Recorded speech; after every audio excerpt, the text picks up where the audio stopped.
fucking got my Pokeballs! The shady way. I had to do it the shady way. Oh my god. Yeah, you did, because of course I'm the right way.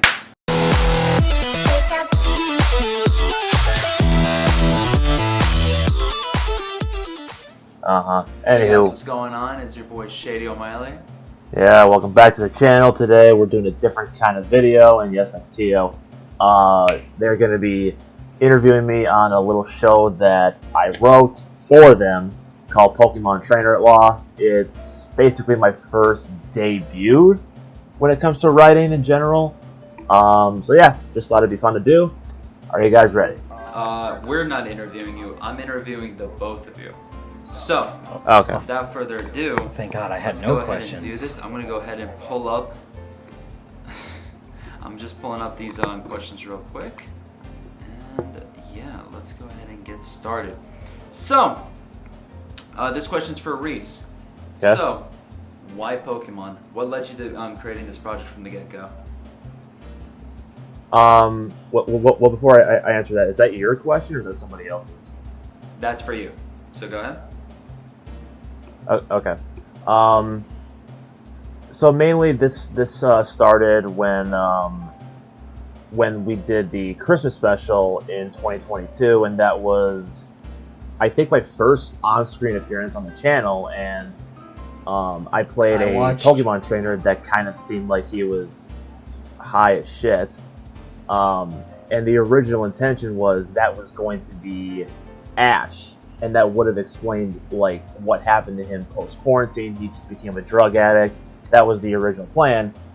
But then Shady and I had the idea of, you know, what if we made a Pokemon show that like kind of filled in those gaps? How did Ash become a drug lord or whatever? And as we kind of developed it more and more, we kind of just abandoned the whole getting high storyline because it just didn't really work. And we came up with something else that was even better. And then that led to Tio coming back as Ash, because originally I was going to play the character in the show, and now that character that I play in the special is just some random Pokemon trainer that just doesn't really have much of a role. So yeah, that was basically how the show came to fruition. Okay. Yeah, and obviously, like, it's been a journey and whatnot. So, what do you feel like? How was the production of the show from start to finish for you? Like, how did it feel like writing the show, seeing the process of it being filmed, considering that you weren't anywhere physically there, this is that, and now the final product? Like, what has that journey been like for you? I think for the most part it's been pretty fun. At first, the whole writing process, it had its pros and cons. There were parts of it that I had a lot of fun writing, and there were parts where I kind of had a bit of a more tedious time with, and I won't say what those parts are. But I would say, for, like, in terms of the entire production, it went pretty smoothly. I feel like, aside from some minor reshoots here and there, went pretty smoothly. I think the entire cast did a good job. Tio, Brower, Bobby. Yeah, I think Tio did a really good job as Ash. I have no idea if he's still speaking or not, so I'm just gonna go right to Tio. Tio. Yeah, it's fine. Listen, Tio. Obviously, this has been a journey for you. You took a break from the channel for a few years, and honestly, one of the main reasons like you came back was for Ash. So, what was the journey from? Actually, start from me from the beginning. What led you to play Ash in Quarantine Mario Brothers? Like, what led to that scene happening? Yeah. I think, if I remember right, Brower, I really wish was here, so you could probably correct me because of, like, the secondary thing, but it's just, like, I think it was, I haven't played the character on the channel in some time, and me and Brower were like, hey, like, let's just bring him in with this show, like, let him have a cameo, because we haven't seen him in some time, so it's like, figured, why the hell not? Let's just do this quick little scene. You know, and that's what I kind of notice is also like the thing with a lot of Phase 1. It's just like, hey, let's do this quick little scene with this character and then not explain where they came from or where they went. Yeah, and I feel like that was definitely like one of the biggest like hurdles, because when episode 2 came out of Smash and Joker just showed up, one of the biggest criticisms we got was, why the fuck was that not Ash? So it was really cool to see like context being laid out explaining all that. So that's another question to you. 3 years later, we reach out, we're like, hey, we want to tell this story about where Ash was during these points in time. What was your reaction when we announced to you that we were going to do a Pokemon show and we wanted you a part of it? You son of a bitch, I'm in. I'm sorry, that was literally it. I have nothing interesting to say. It literally is just that. I'm like, you son of a bitch, I'm in. Why would I say no? I have literally nothing to lose saying yes, but I have everything to lose saying no. Yeah, that's fair. Okay. So yeah, now to kind of go right back over to Reese for a second. Out of all the scenes that you wrote, what was like the one that left like the most impact on you? Like something that made you realize from script to screen, wow, I wrote that. Before I answer, this video is going to come out after everything's out, right? Yeah. Okay. For me personally, it was honestly a dead tie between the Ash and Shadow Mario scene in episode 3, or the final scene with Luigi and Ash, where Ash kind of vents about his regrets and Luigi kind of helps him move forward. Huh? Alright, so why's that? So with the whole Shadow Mario thing, like the reason why that's a contender is the fact that, in a way, I took a character that's extremely overhyped at times and made him one of, if not the most important characters in the NCU. The fact that that Shadow Mario is basically the reason why the Smash team is even a thing. And in a way, if you think about it, this guy's a little bit more important than Master Hand in some ways. This little shadow bitch is stealing my glory, is what I hear. Yeah. So there's that, and then the reason why the Luigi and Ash scene is a contender is, if I had to give a reason, it might just be because like I reused the same theme that played at the end of Smash with Link, Snake, and Waluigi at the end. But I just feel like it's also the delivery of Tio and Bobby's performances. Like, Tio, I gotta be honest, until that, like, when that scene happened, I truly realized how much of how good of an actor that you were. Like, you kind of come off as, you don't exactly show it for the most part, but if you really pay attention to, like, your body language and whatever, you can tell that you're hurting. Yeah, so yeah, like, the answer is, it's a tie. Yeah, I say it often, but it's just like the one thing that I'm least happy about with this show was my audience knows my capabilities as an actor. Me doing streaming for the last 3 years, taking the break from the channel. The Xanderbrow audience has only ever seen me be able to do 2 types of characters. And to finally flesh something out to show my capabilities is like, hey, by the way, I'm actually a lot more than just, woo! And hello, I am Richard Johnson. Because I think at that point, the only other, like, role that I would be remembered for is Dark Link, and then Michael happened. Yeah. Yeah, no, and I kind of, like, Michael is great. Yes, he is. But yeah, no, like, but when it comes to that moment, though, when you vent to Bobby, like, I kind of, in a way, thank Shady for that, because I feel like Shady is one of the only people on the channel that, like, tries to keep pushing for people to do their best, you know? So, yeah. Alright, so, by the way, I appreciate that comment, thank you so much, man. But let me move on, right? So, moving more towards Tio for a second. So, Tio, obviously you came back and you got to explore different sections. What was that scene for you, I guess, in this show that when you rewatched it later, it was almost like, wow, I filmed that? Or, like, what was, like, the one scene that you got to take away from that you really enjoyed filming? It is a tie between the scene where like me and Luigi are opening up, like in the smoke shop. If only because of the fact is I didn't watch Smash 1 before watching that. I had no idea Mario was dead. I know, that was astounding, actually. Yeah. But I gotta admit, simply because of the fact that we got cursed out while filming it was the argument scene. Yeah. Basically, the two scenes that helped like show depth to Ash's character on an emotional level and my own abilities, those are the ones I enjoyed the most, because there really isn't like a whole lot of like, oh my god, this is super crazy and fun, guys, oh my god. It's a very grounded show. Okay. Yeah, no, it's not your typical, and that's another thing too, and this is a question for both of you. Reese, you answer it first, and then Tio, you do. But or answer it combined, whatever the case may be, but like, this is not your typical Pokemon show where it focuses on Ash, you know, like on a Pokemon adventure. It's really about Ash dealing with like the ramifications of the larger NCU and almost reinventing his character into becoming a lawyer. So, for both of you, for that concept, how did it feel taking such a different approach to this IP?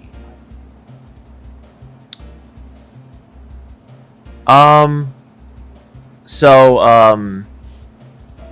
would say that it was a really neat idea. Like for one reason, obviously, it's kind of a more different approach, because like typically when you see that somebody made a Pokemon show, you're gonna assume, oh, there's gonna be Pokemon everywhere. There's gonna be Pokemon battles everywhere. Team Rocket's gonna show up. You know, you're kind of just expecting that, but when you go into Trainer Outlaw, you're gonna realize, no, this is something much bigger and different. It's like, it kind of almost reminds me of some of the choices that Vince Gilligan, the guy who ran Breaking Bad and Better Call Saul, did with those shows. It's like, whenever you think they're going to do something, they do something like totally different, and it catches you off guard.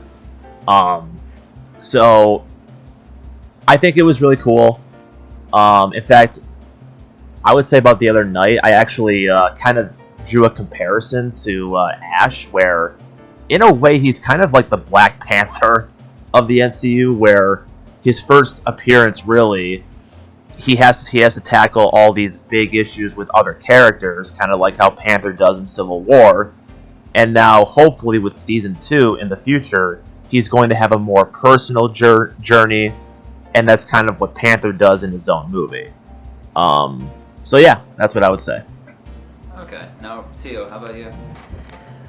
I mean, to be honest, it's only because we only had one like courtroom scene. I don't super buy Ash as a lawyer, but the idea of like calming his character down and actually maturing for once, that's where I take more interest in how different this is becoming. And I think that's like, it's not necessarily, oh, it's a new direction. It feels like it's the direction that was always meant to be for the character after basically 10 years in the role. Like, I can't just be the crazy fourth wall breaker all the time. That's actually kind of like cool that you bring that up, because like, this is definitely like very different, a different interpretation of Ash, and this is even a darker version of Ash. Like, this is more like Ash growing up. Like, you had, like, the channel did already Fun Ash. He did like Pokemon Ash over in the Brotherhood era. Now we're kind of seeing almost that same Ash, not exactly the same, but that same Ash growing up. Yeah. So yeah. So now to kind of go back up to other few questions though. So, you know, this project's been on a journey, and this is technically the first trophy series. So for the both of you, what would be other smaller stories in the MCU you guys would like to see get tackled at some point or another? Tio, I'll let you answer that first. I'm not gonna lie, that's a tough one simply because it's just like I'm taking it as trophy. It's just like let's see what the side characters from this show was up to, and most of them are dead. Most of them are fucking dead. Yeah, that's kind of the thing. It's just in my. I'll let Reese continue. Yeah, and in my head, when it comes to the trophy series, it doesn't necessarily have to be on characters that we don't know that much about. I feel like you can make a small story on somebody like Link or Snake, for example, and kind of make a short film that explains something that you didn't know that much about them, and it just gives more context. And obviously, Shady and I talk behind the scenes all the time, and I know things that I'm not allowed to talk about, but I think the trophy series as a whole, but I think trophies as a whole is a really cool idea. I think honestly, I agree with that. I think it'd be nice to at least see different genre takes or certain character combinations. What the fuck would Link and Waluigi do together? Especially after their whole thing in Smash 1. Yeah. Which, Smash 2 isn't out yet. I don't know what's changed between the two at that point. But I do think, okay, what would be the dynamic with those two here? But of course, that also involves having to go to Brian. See, an evolution of a lot of things. I think. Well, no, we got Eric for that too. True. It could be an Eric and James kind of thing. But I would say that's the beauty of trophies, because like I said, one of the trophy series that I hope eventually gets made when I'm not around is something with Talon. I really do feel like that Bobby's Talon is one of the more entertaining characters of the NCU. Or even stuff with Warriors, stuff like that. It's just all the potential is really limitless here. You could do a trophy series that takes place in the past, something with Beetle. It's it's really up to your own imagination what you want to do with trophies. While the main course of the main entries of the NCU are building the world forward, trophies are more or less expansions on that. But to kind of move on though, I actually have a lengthy question from Cole. Oh boy. So. Oh, okay. This is for Reese. After the events of the last few movies, with massive wars and fighting and bloodshed, what legal issues within the world of the NCU do you want to see Ash and the other competing lawyers take on? For example, with the Goombas from Bowser's armies facing trials for their crimes, will the heroes be charged with trespassing on private property or having to deal with the consequences of killing so many people? I'll be honest, I never thought that far ahead into it. Honestly, I feel like there would be a ton of potential legal cases that would probably be kind of bullshit if you think about it. Kind of like how the whole Sokovia Accords and Civil War turned into this huge debate where both sides were technically right in their own way, but it caused a huge battle to happen. So and then it was mostly about Cap trying to be gay with Bucky. Yeah. So I would say it really depends. If I feel like the heroes might get charged with something. Especially if they kill so many Goombas and shit. But I feel like the vast majority of people would be able to see the fact that, no, these people were just trying to protect the kingdom from some fucking entity that nobody really knew about, So, to answer your question though, Cole, I would say we'll see. I don't know when I'll start writing Season 2, but I would definitely like to explore that idea. And I need an episode with Ash as a divorce attorney trying to just deal with it, but then it's just like the entire thing is just the couples arguing, and Ash is just like, I want to go home. I'm not getting paid enough for this. So now, Walter White. Now that leads to kind of the following, the final questions here, which is for both of you. Season 1 of this trophy show is done. What do you hope gets tackled in the future of the Ash Ketchum world? Tio, I will let you go first. I think it's about time. I already know what the hell you're gonna say. Yes, Shadow Mario is a bitch-ass motherfucker. He pissed on my fucking wife. But yeah, no, of course I would like. I think it works for Ash's character as like the ultimate way to like tackle what's going, like to really finish what was going on, to like really have him overcome everything is take out the demon that's haunting him, Shadow Mario. But you know, besides all of that, I think honestly it is high time to expand the world of Pokemon, because it's just like, dude, by this fucking point, we already know Hyrule and Mushroom Kingdom. Pokemon's got its own world in general, its own regions that we can like say are their own stuff. There's Alola, Sinnoh, Unova. So, there's literally 9 of them, Jesus fucking Christ. But it's just like, there's so much more that can be done with the world outside of Ash. I don't necessarily have to even be Ash. There's the different protagonists throughout everything. Because there's the one thing we definitely do with Ash is that, like, how Pokemon is treated is very different compared to, everything else in the MCU, whereas like everything in the MCU is a video game adaptation. Pokemon was the one thing that has never been the video game adaptation. We're adapting the anime.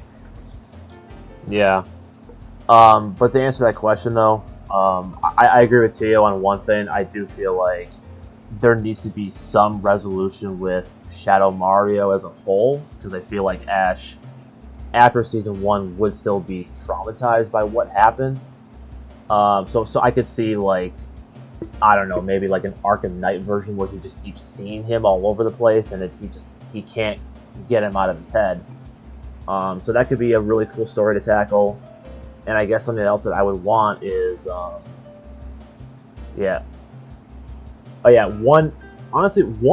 minor detail that I want to put in Season 2. Ash needs to use Charizard, because I hinted at it twice in Season 1. He's like, "Oh my God, no! If you lay a hand on me, I will use my Charizard on you." And then when he fights Joker, he's like, "Bitch, you got lucky. You're lucky I used Charizard on you." And Joker's like, "I dare you to use it next time." So it kind of have to do it. Well, I guess we're gonna just have to wait and see. So, boys, we're gonna need to find so apparently we gotta find a fursuiter with a Charizard costume, because that's gonna be the only way that is going to work. We can't just use a giant plushie. So what, you want to copy Smosh? Look, here's the thing though. Okay, but I do want to like finish that thought off really quick, and it's just like, look, it just looks really lame when we have to use plushies. Like, I get it, like, we have a limitation, but if we can go higher, and if it means copying Smosh, because I'm just a sucker for practical effects, hey, dude. Yeah, so be it. Hey, dude, if you can pay for it, go ahead. Yes, I will find the furries. They have to be out there. Specifically find one. Find Pinky. But all right, again, final thoughts here, guys, and then let's stop this video. You cut off. What'd you say? Final thoughts. Okay. My final thoughts are, it was cool to be able to write a show for you guys, and this is really my first time with writing, period, I think. And I thought that it was a fun little adventure. I can't wait to do more, and for those of you that are watching, I got a little project coming out, hopefully in the next month or so. It's going to be Jerry the Snowman 4, which is a part of Shady's original trilogy with Jerry the Snowman. Yeah, Tio loves Jerry. He loves it. I want to die. So That's probably what he's going to be best known for. that'll be so that'll be coming out soon. I personally think that Jerry's going to be, like, in a weird way, I think it'll be better than Pokemon in terms of entertainment. So yeah, keep an eye out for that. Can't wait to do more projects with you guys. Yeah, it was really cool. All right. Well, with that being said, thank you guys so much for watching. Oh wow, I don't even get a Reese. final thought. I don't Nah, what, fuck- really. fuck I you. don't. I Get thought a you final already said thought? yours. Wow. Oh, well, I see how All right, it is. all right. I thought- Go I thought- ahead. Give one. I look forward to the era of Reese no longer doing reacting videos and doing legitimate content, because this is a very good sign of what's to come. Okay, Nice. Yeah. I will take Okay, that. that's really nice. All right. Well, we'll end it off here. Thank you all for watching. Subscribe to Tio, Brower, and Shady, and me, and we will see you On all Twitch. in the next one. Peace out up in here. Yeah, gotta catch them all. Watch out.